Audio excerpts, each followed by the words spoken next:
नमस्कार, आप देख रहे हैं ब्रेकिंग बैर। इन दिनों बिहार के राजनीतिक पारा चढ़ा हुआ है, क्योंकि जिस प्रकार से प्रशांत किशोर ने उप मुख्यमंत्री सम्राट चौधरी पर तीखा हमला किया, उनके नाम से लेकर के उनके पढ़ाई लिखाई तक पर, और उसके बाद से बीजेपी के कार्यकर्ता ने जिस प्रकार से प्रशांत किशोर पर केस किया, इन बातों पर चर्चा करेंगे। हमारे साथ जन सुराज के नेता बबन यादव। बबन जी, क्या प्रशांत जी ही सबसे काबिल?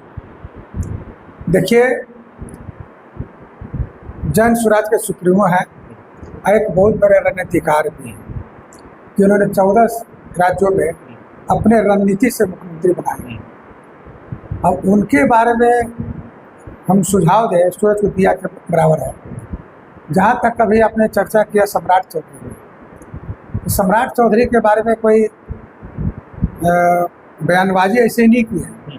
लिखित रूप से हर प्रमाण के साथ उन्होंने रखने की कोशिश की है। और जब प्रमाणित तौर से कोई अगर लिखित तौर से किया जाता है तो उन पर केस मुकदमा का कोई असर नहीं पड़ता। लेकिन इलेक्शन के समय ही क्यों? अभी आप कुछ दिनों पहले दिलीप जायसवाल पर हमला हो गया, सम्राट चौधरी पर हो गया। देखिए, जिन पर भी हमला किया है इलेक्शन के समय, जहाँ तक ये सवाल है, ये चुनाव में उन लोगों ने पहले इनको टारगेट किया था, हमारे सुप्रीमो प्रशांत किशोर।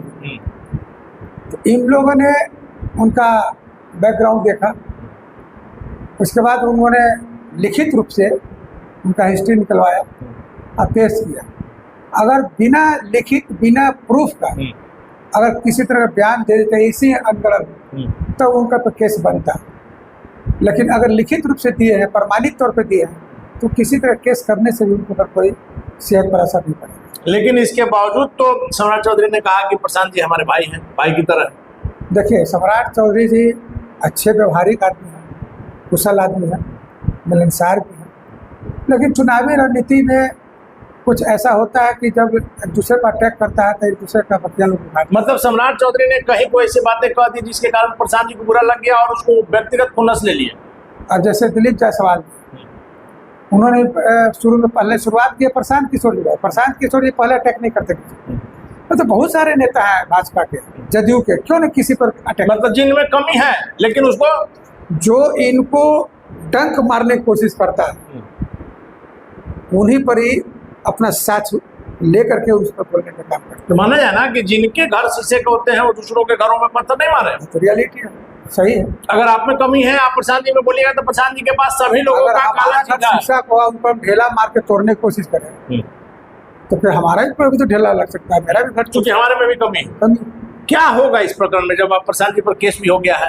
इस केस में हमें नहीं लगता कि ये प्रशांत जी के सेहत के ऊपर किसी तरह का कोई बुरा असर पड़ेगा। तो जो प्रमाण जो उन्होंने आरोप लगाया है सम्राट चौधरी के नाम लेकर के, नाम राकेश कुमार है, बाद में सम्राट बयान उन्होंने नहीं दिया।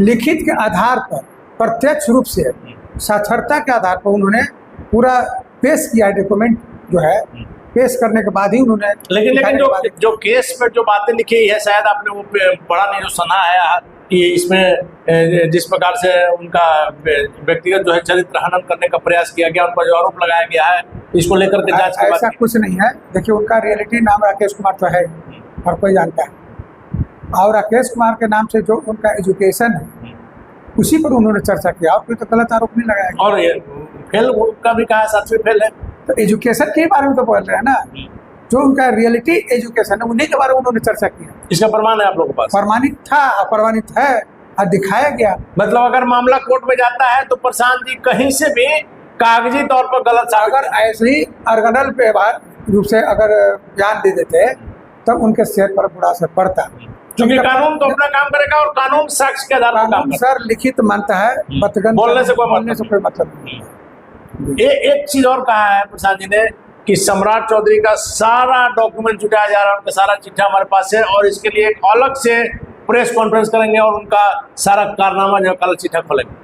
वो वही कहते हैं जो करते हैं। इसके पहले दिलीप जायसवाल, डॉक्टर दिलीप जायसवाल जी के बारे में जो माननीय बीजेपी का बिहार प्रदेश अध्यक्ष है, उनके बारे में उन्होंने कहा था कि हम प्रमाणित करेंगे, वो 18 तारीख को करेंगे प्रेस कॉन्फ्रेंस। और 18 तारीख में आप भी गए होंगे, उसको कॉलेज के सारे वारिस को बैठा दिया, दिखाए होंगे आपको सारा डॉक्यूमेंट। उनके जो जिस पर आरोप लगा था उसके सारे डॉक्यूमेंट को बैठा दिया। जब सारा डॉक्यूमेंट दिखाने के बाद आरोप को लगता है तो उसको ऑर्गेनल बयान नहीं कहा जा सकता। तो प्रशांत किशोर के आरोप से जिस प्रकार से दिलीप जायसवाल बैठ गए शांत, कहीं किसी प्रकार का कोई किंतु परंतु नहीं, ये भी वही आज समाज चौधरी कौन ये होगा, भी चुप हो जाएगी, समाज चौधरी भी चुप हो एकदम जाए। चुप हो जाएगी। अगर उनको राजनीति में आगे लंबा जाना है तो हमको लगता है कि इनको चुप हो जाने में जो सही है और सही बात कर रहे हैं तो उसको नकारने से इनकी छवि पर धूमिल हो सकती है। यदि सम्राट चौधरी को आगे राजनीति में बने रहना है तो अब चुप हो जाना होगा या कम्प्रोमाइज करना होगा, नहीं तो सम्राट चौधरी के सेहत एजुकेशन के मामले में इनको चुप होना पड़ेगा और तब जाकर के इनकी छवि बनी रहेगी, क्योंकि जरूरी नहीं है कि हर कोई एजुकेशन के मामले में, क्या जल सिंह भी 7वां पास थे। तो क्या माना जाए कि पर्दे के पीछे कोई डील हो सकती है? नहीं, ऐसा कुछ नहीं। हमारे क्या कमी है उनमें, क्या कमी है उनमें कि डील करने जाएंगे? माने कि जनमानस भी इनके साथ है, बेचारे तन मन धन हर तरह से संपूर्ण है, उनमें कमी क्या कि किसी से डील करने जाए। चलिए मोहन जी, एक आखिरी सवाल मेरा है। हमने लगातार कहा है कि प्रशांत किशोर को जब दिमाग में आया, आप याद कीजिए 80 से 90 का वो दौर जब बाहुबली नेताओं के लिए बूथ लूटा करते थे। प्रशांत जी को लगा कि जब हम 10 से 12 राज्यों में मुख्यमंत्री बना सकते हैं, प्रधानमंत्री मोदी के चेहरे को चमका सकते हैं, तो अपने ही हम क्यों नहीं राजनीति में आ जाए। और इसका राजनीति में आया भी, पार्टी भी बनाई, लेकिन उपचुनाव में जनता ने उनको नकार दिया। इस चुनाव में आप लोग क्या कुछ कर पाए? सर, अभी आपने छोटा सा उदाहरण दिया कि आपके ऑफिस में पहली बार आना जी, लोकेशन के साथ आपका ऑफिस नहीं, थोड़ा पहली बार दिक्कत हुआ। छोटा छोटा बच्चा, मुश्किल से 10 साल 8 साल का बच्चा था, ये गमछी देखे कि आप जनसुराज के हैं सर, कहाँ जा रहे हैं? हम कहे भाई प्रेस वाला ऑफिस में जा रहे हैं। तो सर आपके गाड़ी में बैठ गया। हम कह रहे भाई तुम जनसुराज को जानते हो क्या? हाँ सर जानते हैं। तो भाजपा को आना चाहिए ना इस बार। नहीं सर, हम लोग मुफ्त में पढ़ाने का काम करेंगे प्रशांत जी, सो हम जनसुराज के साथ हैं। छोटा छोटा बच्चा और वो आपके ऑफिस तक लेके आया। सोचिए कितनी मैंने पकड़ है, कितनी मजबूत, मतलब प्रशांत जी की बात लोगों तक परिचय है, परिचय का मोहताज नहीं है जनसुराज कि छोटा छोटा बच्चा भी जनसुराज का नाम ले रहा है। ये प्रशांत जी की लोकप्रियता को दिखा रहा है। वही लोग जो है आपको आपके ऑफिस तक पहुंचा के चला। एक बड़ा फैसला जो है बिहार सरकार ने, नीतीश सरकार ने लिया है, आशा कार्यकर्ता और ममता दीदी।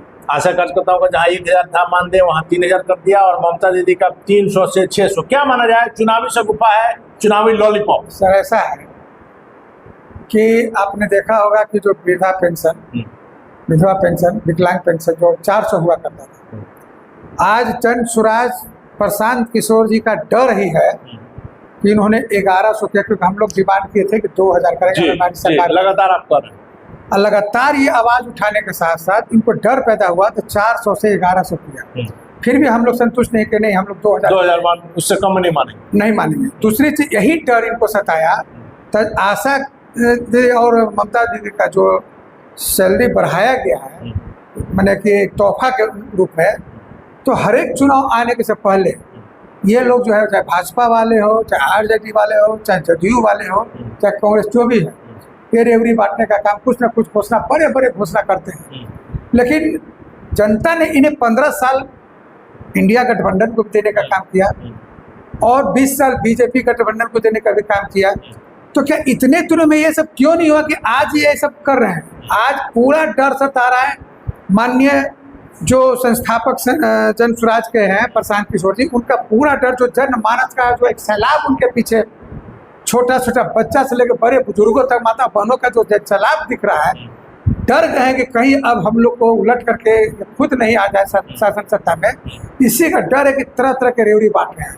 यहाँ के विधायक भी, जो माखीपुर हो या कुमरार का हो, जो भी विधायक, चाहे दीघा का हो चाहे पटना साहिब का हो, देख रहे अब जाके बरसात के दिनों 3 महीना चुनाव है, तो अब जाके निकले हैं 4.5 साल तो खूब करके नींद सोते हैं, और जब 3 महीना 4 महीना बाकी हुआ है तो जाकर रोड का शिलान्यास कर ले। चले तो बरसात के दिन है, अब सोचिए बरसात के दिन रोड का शिलान्यास का, रोड खनाएगा, पानी जब कितने लोग एक्सीडेंट मरेंगे, घायल होंगे, इसका कोई मतलब इनका नहीं ना, खाली हम कर रहे हैं। हम कर रहे थे, इतने दिनों से कहाँ थे भाई? 20 साल मिल गया, 20 साल में आपका रोड नहीं बनेगा, 20 साल में आपका आशा दी ममता दिखाई नहीं दे रही थी, जीविका लोग दिखाई, सरकारी कर्मचारी नहीं दिखाई दे रहे थे कि आज रेवड़ी बांट रहे हैं।